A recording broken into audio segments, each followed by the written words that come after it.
Since I'm going to kind of spend 4 hours with you on the master class, let me just highlight a few things in this opening remark.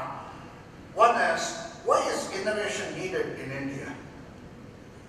Second, if innovation is needed, what is India's innovation challenge? Can we frame that? And then third is, how do we do it? And the how do we do it is what I want to cover in the master class, so I want to leave that aside. Let me talk about the first two questions. In fact, Mr. Narendra and I have already addressed the first issue. Why do Indian corporations, why do they need to worry about innovation at all? If I were to look at India's economic history, India's political and cultural history is very long. But India's economic history is very short. It started perhaps when we won independence in 1947. It's about 70 years old, 75 years old. And India's economic history, I put in 3 phases. Phase 1 is from the time we won independence up until the time we liberalized, which is about, say, 50 years. In phase 1, that was the license Raj, that was the controlled economy, where Indian companies didn't have to be efficient to make money. You can be highly inefficient.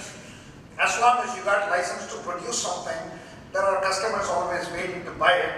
So therefore, Indian corporations pretty much were, with a few exceptions, were highly inefficient, but they all made money because consumers could be simply asked to absorb the inefficiency.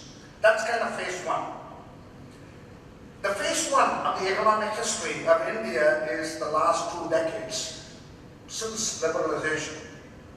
Now, during this phase, Indian corporations prospered by just becoming more efficient. Because they had put on so much fat during the license Raj, all that they had to do is to shed the fat.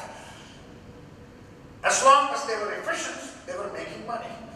So phase 2 is really, the excellence in Indian industry is primarily because we followed total quality management, continuous process improvement, we became more efficient. That game is over. There's only so much juice that's left by doing total quality management, Six Sigma, Lean. That game is over. If India has to become excellent in the next 2 decades, it's going to be breakthrough thinking. It's going to be breakthrough innovation. So innovation is going to be the next frontier we need to capture. So that's the reason why innovation is so critical for India. In fact, the slogan in India should be make in India, it should be innovate in India. Now, if innovation is so critical in the next 2 decades, what exactly is the innovation challenge Indian corporations need to master? One way I can think about that and frame it is, I say there is not just one India, there are 3 Indias. There is India number 1, and India number 1, as this picture shows, this is the top of the economic pyramid. And India number 1 resides in any cities in India, which would be a tier 1 city, which has got 4 million population level, by and large. Of course, the tier 1, India number 1 also resides in villages, but primarily India number 1, the top of the economic pyramid, primarily resides in tier 1 cities. This would certainly include the 4 big metros, Madras, Calcutta, Bombay, Delhi, but it also extends beyond to 12 other cities. This will be cities like Bangalore, Hyderabad, Ahmedabad. Now, India number 1 is what I call the developed India. Most corporations really cater to the needs of India number 1. India number 1 probably has about 10 times the per capita income of the average Indians. This is the affluent India, where the customers can consume products that are designed and produced in the West. Primarily, Indian corporations as well as multinationals have catered to India number 1. is India number 2. India number 2 is the emerging middle class. This is the developing India. And India number 2, in terms of the size of the population, would be 3 or 4 times India number 1. This is the middle of the economic pyramid. This would be tier 2, tier 3, tier 4 cities, the small towns. Clearly, India number 1 has probably 10 times the per capita income as compared to India number 2. But India number 2 clearly is a whole lot of non-consumers who have to be converted into consumers. That requires breakthrough thinking. You cannot simply offer the products you're offering to India number 1 and simply bring down the cost a little bit. This requires a leapfrog thinking. This requires fundamental breakthrough innovation to capture India number 2. So, in terms of the innovation challenge, there is a big innovation challenge to cater to the needs of India number 2. Then there is India number 3. India number 3 resides primarily in the 600,000 villages in India. In terms of per capita income, I would say India number 2 probably has about 10 times or 5 times per capita income as compared to India number 3. India number 3 is underdeveloped India, where the markets have to be created. So, in order to move from India number 1 to India number 2, you have to have breakthrough innovation. In order to move from India number 2 to India number 3, you have to have another breakthrough innovation. You can't simply offer the products you're offering to India number 2 and simply water it down and cater to India number 3. If you want to satisfy India number 2 and India number 3, it requires frugal innovation. Now, frugal innovation is about offering very high quality products at affordable prices. Ultra low cost plus world class quality. That's what you need to really satisfy India number 2 and India number 3. As an example of frugal innovation, we remember the India's mission to Mars a couple of years ago. The interesting thing about that is, before India sent the satellite to Mars, there were only 3 countries which did that before that. One was the United States, the second was European Space Agency, and third was Russia.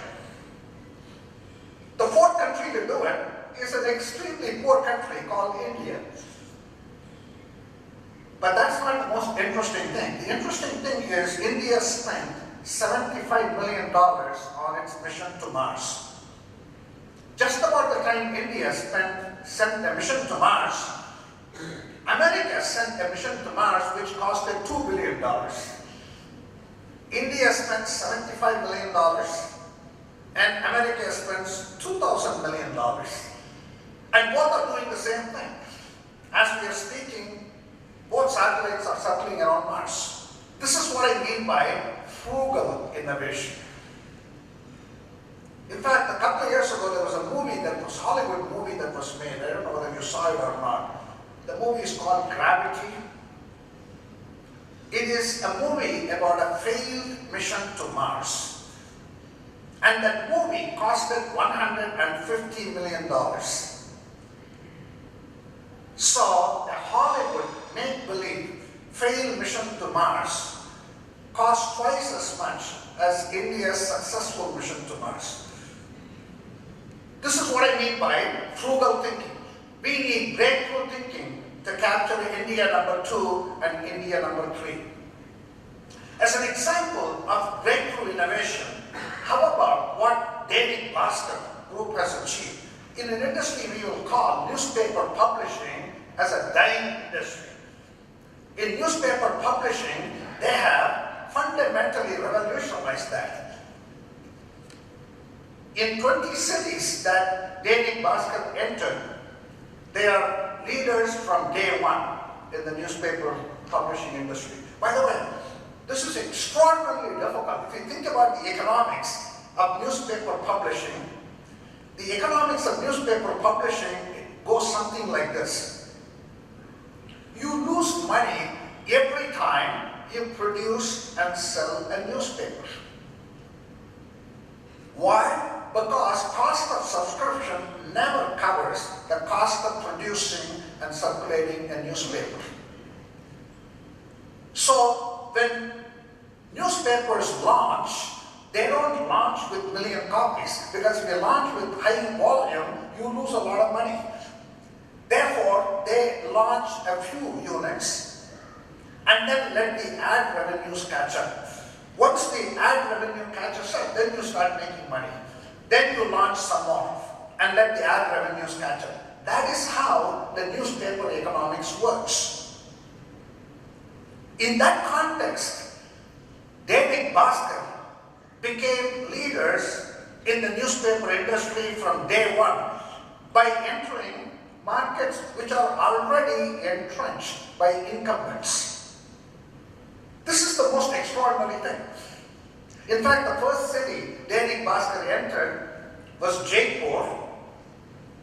When they entered Jaipur, there were already 3 newspapers in Jaipur. One had a circulation of 100,000 units, which was the market leader.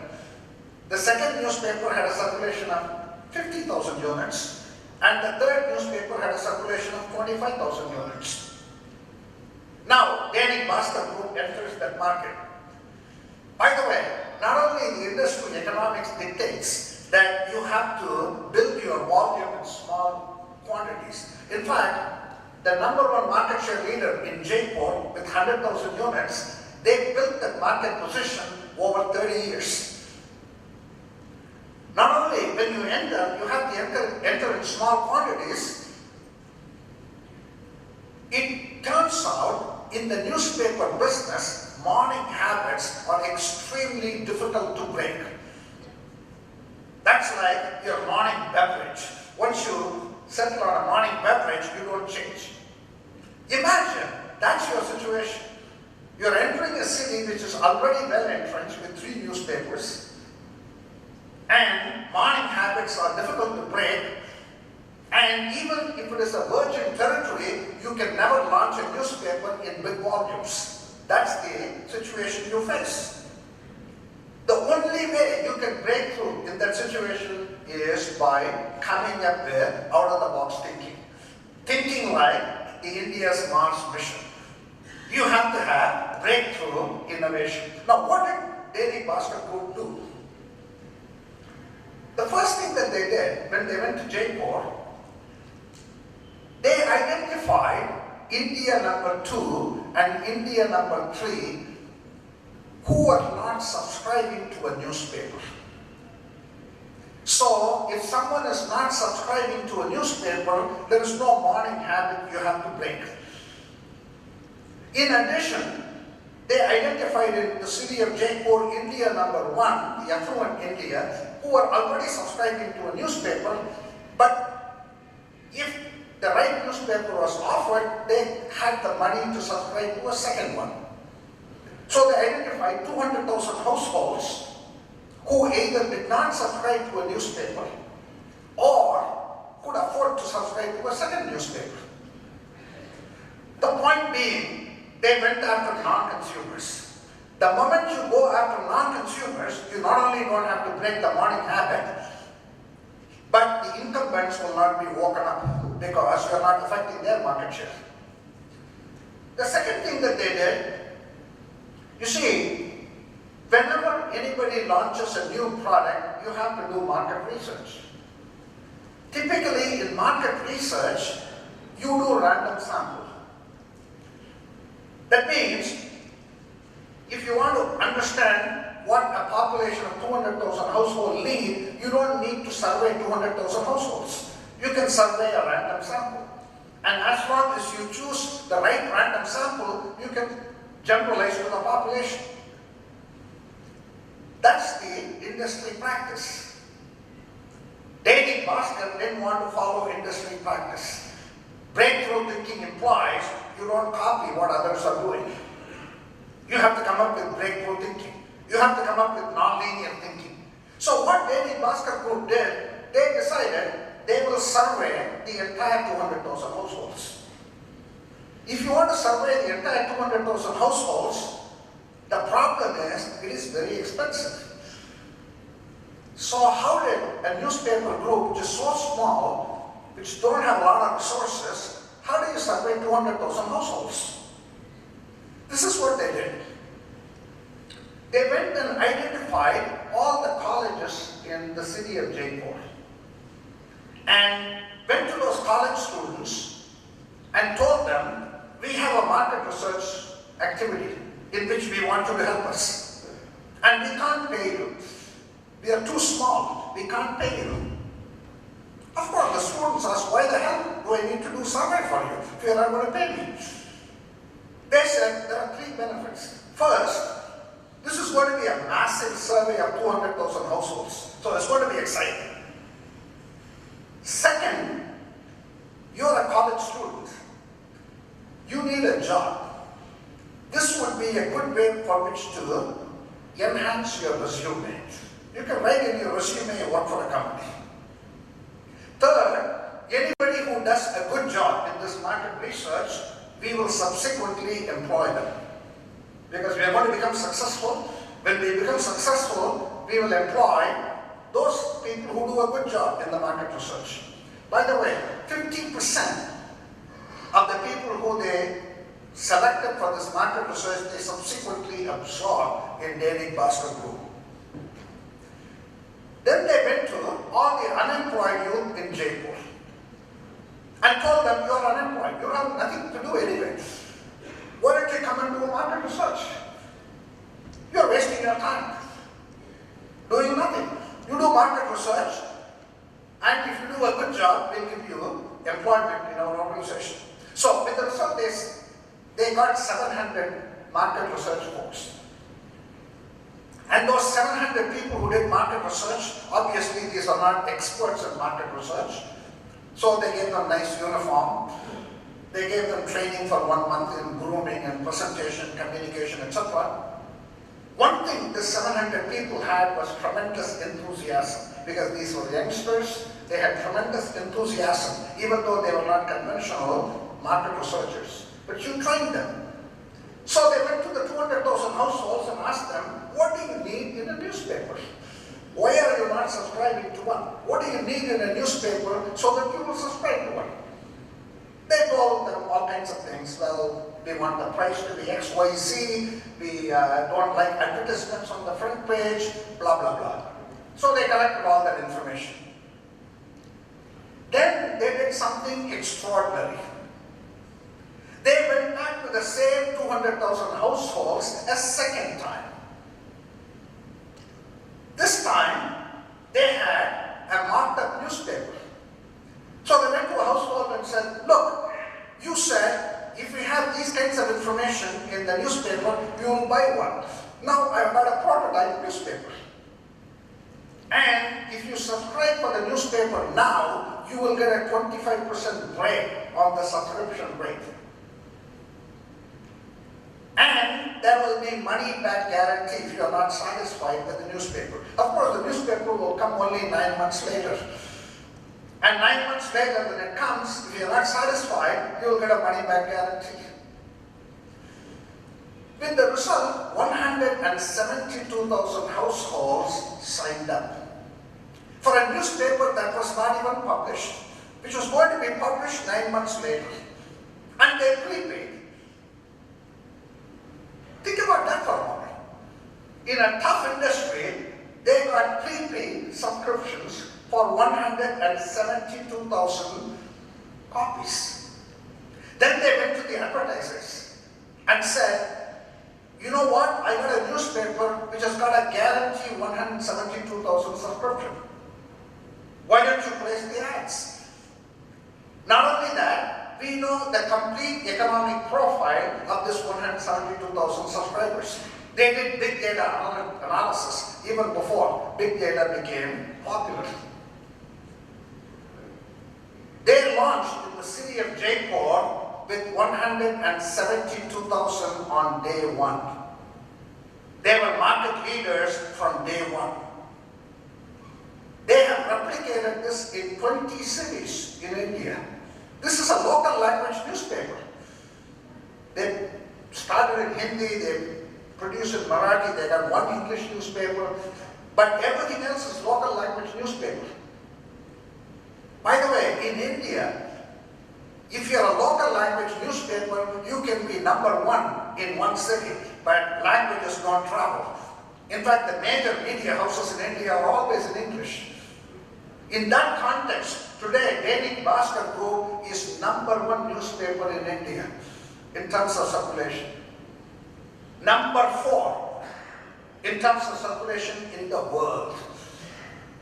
This is the potential if we can do breakthrough thinking. And Dainik Bhaskar is not alone. Today afternoon, I'm going to have a conversation with Narayana Health. And Narayana Health does open heart surgery for $3,000. And open heart surgery in the US costs $150,000. That's breakthrough thinking. Their cost of open heart surgery is 50 times lower than what we charge in the US. Yet their quality is world class. In fact, the quality of Narayana Health is even better than what you get in the US. Better quality than the US at 1/50th their cost. This is what I mean by breakthrough thinking.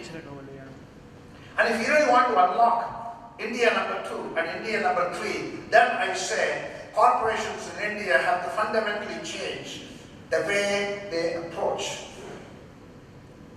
Leadership has to fundamentally change their mindset. And what I have on this is a 2x2. On one axis is business heart versus social heart. Another axis is business mind versus social mind. Now, what I mean by business heart versus social heart is a business heart would be, what is the purpose of your enterprise? A business heart is to maximize shareholder value. Social heart is to do good. Business mind versus social mind is the process you use to make decisions. Business mind is all the good techniques we teach in MBA programs. 5 forces, 4 Ps, 3 Cs, whatever. Business mind is about using good, solid analysis before you make a decision. Social mind is see to that and decision making. By the way, historically, corporations were business heart and business mind. They wanted to maximize profits and they used good management techniques. NGOs were social heart and social mind. And I say, if you really want to capture India number 2 and India number 3, everybody has to move to this quadrant. Business mind and social heart. Social heart and business mind. What you're going to see in Narayana Health today afternoon, when we are going to have a conversation, is they have a social heart. They want to make open heart surgery, healthcare affordable to every Indian. That's social heart. That's doing good. But they have an extremely strong business mind. They practice everything that a for-profit organization practices, but they have a social heart. So really, if India has to close the innovation gap, we have every corporation in India has to have social heart and business mind. And what I'm going to do in the master class is to give you a set of ideas as to how India can close the innovation gap. Thank you very much.